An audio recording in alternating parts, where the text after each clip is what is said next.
এবার আমি মাননীয় প্রধানমন্ত্রী তাহমিদুর রহমানকে ফ্লোর দিচ্ছি। মাননীয় স্পিকার, বিরোধী দলের তিনজন বক্তার বক্তব্য আজকের বিতর্ককে একটি লক্ষণীয় এবং বিভ্রান্তিকর পর্যায়ে নিয়ে গেছে।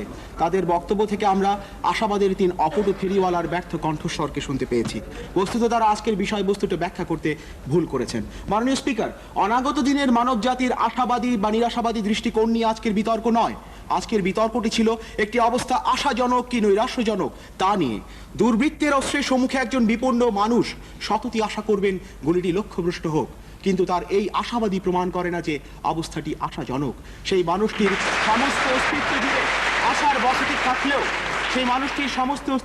আশার বসতি থাকলেও এই অবস্থাটি নৈরাশ্যজনকই বটে।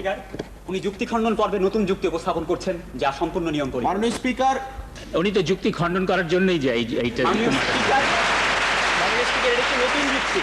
নতুন না, আপনাদের যুক্তি খণ্ডন করার জন্যই উপমা দিয়েছেন।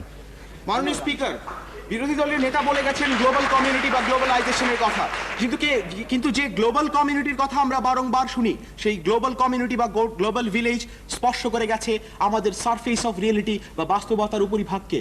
এই গ্লোবাল কমিউনিটির যথার্থ সারথি প্রযুক্তি ও বিজ্ঞান কেবলমাত্র নৈর্ব্যক্তিক দৃষ্টিকোণ থেকেই বিবেচিত হয়, আর এ কারণে সে ধারণ করতে পারেনি মানুষের আত্যন্তিক আকাঙ্ক্ষাকে। আর এই সূত্র ধরেই তাই মিসম্যাচ থিওরির প্রবক্তারা দেখাচ্ছেন যে মানুষ দ্রুত বিকাশমান প্রযুক্তি বিপ্লবের ফলে তার অ্যানসেস্ট্রাল এনভায়রনমেন্ট থেকে দূরে সরে যাচ্ছে।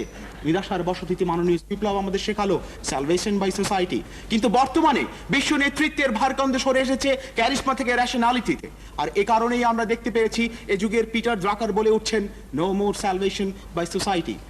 মাননীয় স্পিকার, আমরা প্রমাণ করবার চেষ্টা করেছি উদারনৈতিক গণতন্ত্র, অবাধ বাণিজ্য ও মনোজাগতিক বিচ্ছিন্নতাবাদের প্রশ্নগুলো এ যুগেও যেমন উত্তরহীন থেকেছে, অনাগত দিনেও তা কিভাবে উত্তরকে ছাপিয়ে উঠবে দেখাবার চেষ্টা করেছি। ইলেকট্রনিক ফ্যাসিজম, জেনেটিক লিকেজ আর ইনফরমেশন পলিউশনের যুগে প্রযুক্তির গণতন্ত্রায়ন কতটা জরুরি ও অসমাধানযোগ্য থেকে গেছে। মাননীয় স্পিকার, আমরা ইতিহাসের বিবর্তনের এক স্তব্ধ দর্শক হিসেবে বিশ্লেষণাত্মক দৃষ্টিতে একটি সার্বিক নৈরাশ্যকে চিত্রিত করবার চেষ্টা করেছি।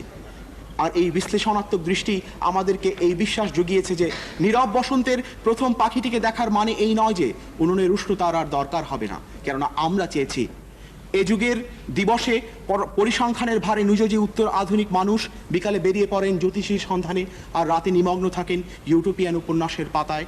সে যেন ভ্রান্ত আশাবাদের মিথ্যা মরিচিকায় নিজেকে বিকিয়ে না দেন। অনাগত দিনের শূন্য আশাবাদ যেন তাকে নির্লিপ্ত না করে। মানব জাতির এই অনাগত ভবিষ্যতের এই নৈর্ব্যক্তিক দৃষ্টিভঙ্গির মাধ্যমেই সম্ভব শুধুমাত্র আজকের বিতর্কের সমাধান করা, অন্যথা নয়। ধন্যবাদ সবাইকে। ধন্যবাদ।